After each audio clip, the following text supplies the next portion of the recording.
साथियों को नमस्ते। ये प्रेस वार्ता शुरू करने से पहले हम एक वीडियो देखेंगे। चला दीजिए। झारखंड की कई माताएं बहनें दिल्ली के अंदर बर्तन साफ करने के लिए मजबूर हो जाती है। भाइयों बहनों, रोजगार आपको आपके प्रदेश में मिलना चाहिए कि नहीं मिलना चाहिए? आपके इलाके में मिलना चाहिए कि नहीं मिलना चाहिए? और इसलिए भाइयों बहनों, हमने मेक इन इंडिया का विनय अभियान चलाया है। हम चाहते हैं छोटे छोटे कारखानों का जाल बिछे, छोटे छोटे कारखाने लगे, हर गांव गली मोहल्ले में रोजगारी का अवसर पैदा हो और नौजवान अपने ही इलाके में रोजगार कमाए ताकि शाम को अपने माँ बाप के पास जाकर के बैठ सके, माँ बाप के साथ सुख दुख बांट सके, माँ बाप के साथ बैठ करके रूखी सूखी रोटी खा सके। ये हमें करना है भाई। साथियों, आपने देखा कि 2014 में प्रधानमंत्री मोदी कितने चिंतित थे कि झारखंड से हमारी माताएं बहनें दिल्ली आकर रोजगार के लिए उनको मजबूर होना पड़ता है, दिल्ली आना पड़ता है।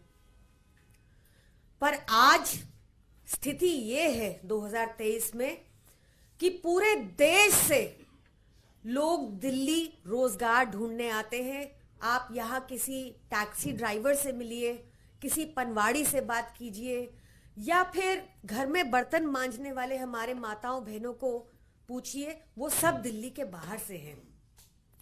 2014 में प्रधानमंत्री मोदी ने मेक इन इंडिया नाम की स्कीम निकाली थी। इसके तहत 450 करोड़ प्लस खर्चा भी किया इसका प्रचार करने में। पर इसके दो एम थे। पहला एम यह था कि 2022 तक 25% कंट्रीब्यूशन होगा मैन्युफैक्चरिंग का जीडीपी को, और दूसरा एम था कि 10 करोड़ मैन्युफैक्चरिंग जॉब्स उत्पन्न होंगी। पर इसके ठीक विपरीत क्या हुआ? 2014 में जो मैन्युफैक्चरिंग 17% जीडीपी को कंट्रीब्यूट करती थी, वो 2019 में कोविड से पहले 13.32% रह गई। कोविड के बाद ये आंकड़ा 2022 में 13.32% हो गया। 2019 में 13.6% थी और कोविड के बाद 2022 में 13.32% है। 2023 फिस्कल ईयर ऑलरेडी ऑनगोइंग है। इसके आंकड़े मार्च के बाद आएंगे। इसका मतलब क्या हुआ? आप देखिए, वर्ल्ड बैंक, ये जो ग्राफ है ये वर्ल्ड बैंक का डाटा है। एक और स्लाइड होगी विनोद भैया। ये दिखाता है कि हमारे देश में मैन्युफैक्चरिंग बहुत संकट में है, लगातार गिरती जा रही है। ये दिखाता है कि 2022 में जो 13.32% मैन्युफैक्चरिंग कंट्रीब्यूट कर रही है जीडीपी को, ये 1970s में ये आंकड़ा था आखिरी बार। यानी कि 1991 में न्यू इकोनॉमिक पॉलिसी लिबरलाइजेशन के बाद जितना भी काम हुआ था वो सब नष्ट हो चुका है। 2018 में जब प्रधानमंत्री मोदी से सवाल पूछा गया मैन्युफैक्चरिंग के आंकड़ों को लेकर, तो उन्होंने जवाब दिया था कि पकौड़े तलना भी एक रोजगार है जो इन आंकड़ों में रिफ्लेक्ट नहीं हो रहा। मैन्युफैक्चरिंग से 10 करोड़ जॉब मिलना तो दूर, आज देश 5 दशक की सबसे ज्यादा बेरोजगारी के दौर से गुजर रहा है। 2020 में इसके बाद भाजपा ने, केंद्र सरकार ने एक और स्कीम निकाली जिसका नाम दिया परफॉर्मेंस लिंक्ड इंसेंटिव, पीएलआई। आप सबने सुना होगा। सब जगह इसका प्रचार हुआ कि आप अगर देश में मैन्युफैक्चरिंग करेंगे तो आपको सरकार सब्सिडी देगी। ये एक झूठ था, क्योंकि डब्ल्यूटीओ रूल्स के मुताबिक परफॉर्मेंस लिंक्ड इंसेंटिव भारत में मैन्युफैक्चरिंग पर नहीं दिया जा सकता, सिर्फ असेंबली पर दिया जा सकता है। और देश में ऐसे कितने ही उद्योगपति हैं जो चाइना से माल इंपोर्ट कर कर यहां असेंबल कर पाए? इनकी संख्या बहुत कम है। तो इनकी पीएलआई स्कीम भी बुरी तरह से फेल हो गई। फिर इसके बाद 2022 में एक निर्मला सीतारमण जी ने टीवी इंटरव्यू दिया था, वो भी देखना जरूरी है। What is it that they are hesitant about even further? Since 2019, when I've taken charge of the finance ministry, I've been hearing though the industry doesn't think it's conducive. All right, bring the rate down. All right, tax rate was brought down. And I keep defending industry, private sector, where even provocatively people have asked, what would you want to tell the private sector? We will do everything to get industry coming and investing here. Give PLI, we've given PLI. I want to hear from the Indian Inc. What's stopping you? When countries and industries abroad think this is the place to be in now, at this time, FDIs are coming, it's all, the stock market is so confident, the Indian retail investor believes in them. Is it like Hanuman, you don't believe in your own capacity, in your own strength? And has they got to be somebody, standing next and say, hey, you're Hanuman, do it.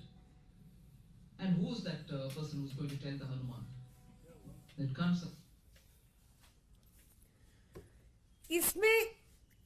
इस video में भी 2022 में देखिए, ये video देख के तो हर भाजपाई भी समझ जाएगा कि मैन्युफैक्चरिंग सच में आज भयावह स्थिति में है देश में, क्योंकि निर्मला सीतारमण जी बार बार देश के, भारत के व्यापारियों से पूछ रही हैं कि आप यहां इन्वेस्ट क्यों नहीं करते। पर इस वीडियो में भी 3 झूठ बोले गए। पहला झूठ, उन्होंने कहा कि उन्होंने पीएलआई दिया मैन्युफैक्चरर्स को। जैसा मैंने बताया, WTO के रूल्स सिर्फ असेंबलिंग, देश भारत में सिर्फ असेंबलिंग के ऊपर पीएलआई दे सकते हैं, ना कि मैन्युफैक्चरिंग के ऊपर। दूसरा झूठ, उन्होंने कहा देश में लगातार एफडीआई बढ़ रही है। देश में एफडीआई 2004 से लेकर 2014 के बीच 2.4% थी, जबकि आज ये आंकड़ा 1.72% है। जो फॉरेन डायरेक्ट इन्वेस्टमेंट है वो वैसे भी फॉरेन कंपनीज बैक्ड होती है और फॉरेन कंपनीज अपना प्रॉफिट देश से ले जाती हैं, तो भारत में कोई कैपिटल जनरेशन नहीं होता। तीसरा झूठ उन्होंने बोला कि कॉर्पोरेट टैक्स उन्होंने कम कर दिया। ये बात सच है, पर ये कॉर्पोरेट टैक्स सिर्फ 0.1% व्यापारियों के ऊपर देश में लागू होता है। तो उन्होंने बार बार ये पूछा कि इंडिया इंक उनको बताए कि भारत के व्यापारी भारत में निवेश क्यों नहीं कर रहे। तो आम आदमी पार्टी आज उनको बताना चाहती है कि सबसे पहले तो वो झूठ बोलना बंद कर दें और समाधान की ओर चले। हमारे देश में MSMEs, जो छोटा व्यापारी है, उसको मैन्युफैक्चरिंग की बैकबोन माना जाता है। वो देश में करीब 12 करोड़ लोगों को एम्प्लॉयमेंट देते हैं। वो देश में जितना भी आज जीडीपी में मैन्युफैक्चरिंग का कंट्रीब्यूशन है, ये कहना गलत नहीं होगा कि वो MSMEs की वजह से है। फिर भी भाजपा सरकार ने लगातार इन MSMEs को इग्नोर किया। भाजपा सरकार ने इन्वायरमेंट इतना खराब कर दिया भाजपा ने देश में कि आज व्यापारी किसी मुस्लिम को या किसी दलित को एम्प्लॉय करने से डरता है। हालत ये हो चुकी है कि बीते 10 वर्ष में 16 लाख भारतीय अपनी नागरिकता छोड़कर देश से जा चुके हैं।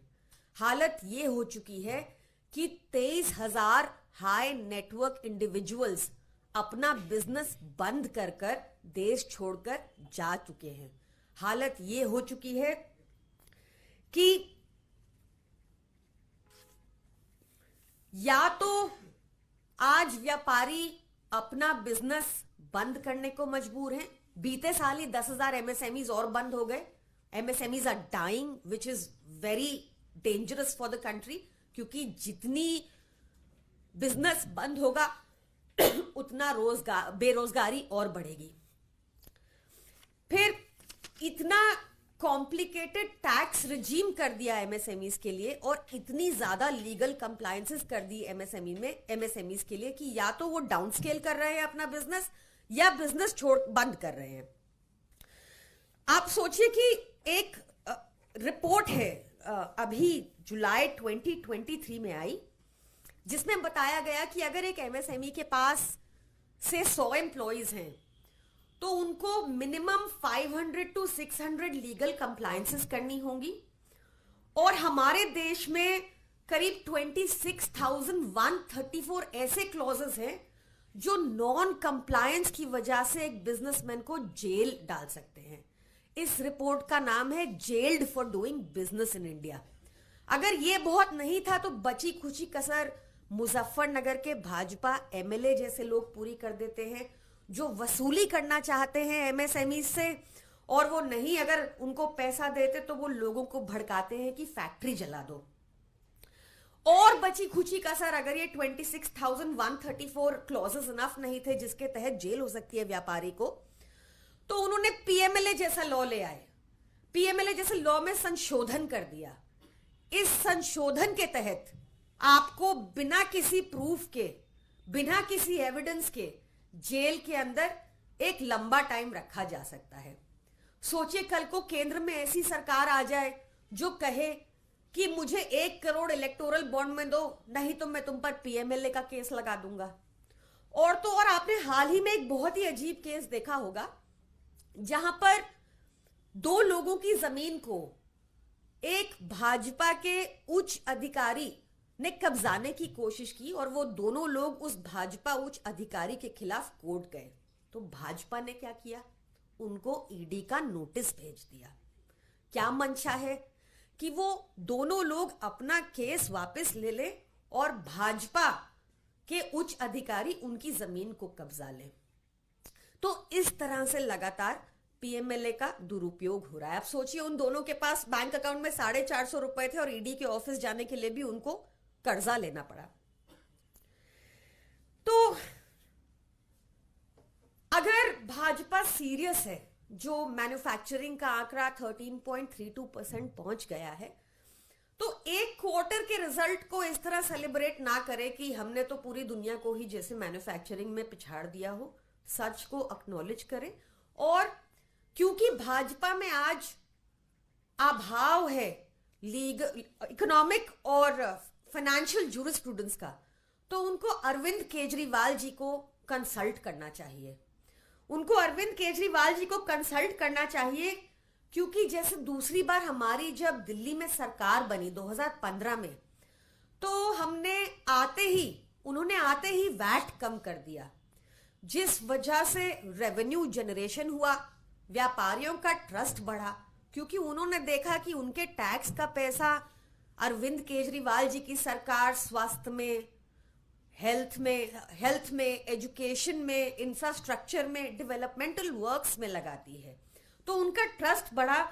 वैट कम होने की वजह से वो भी पूरा टैक्स देने लगे, एक अच्छा इन्वायरमेंट मिला। रेड कल्चर बिल्कुल बंद कर दिया दिल्ली में। पहले बहुत रेड्स होती थी, रेड कल्चर को बिल्कुल बंद कर दिया गया दिल्ली में, और इससे इन्वेस्टर का ट्रस्ट बढ़ा, इससे बिजनेसेस का ट्रस्ट बढ़ा। तो बहुत जरूरी है कि मैन्युफैक्चरिंग को दोबारा से फोकस में लाया जाए। अरविंद केजरीवाल जी से केंद्र सरकार कंसल्ट करे ताकि मैन्युफैक्चरिंग भी बढ़े और केंद्र सरकार को भ्रमित आंकड़े पेश करने की जरूरत ना हो और देश की करेंसी भी संभले। Thank you.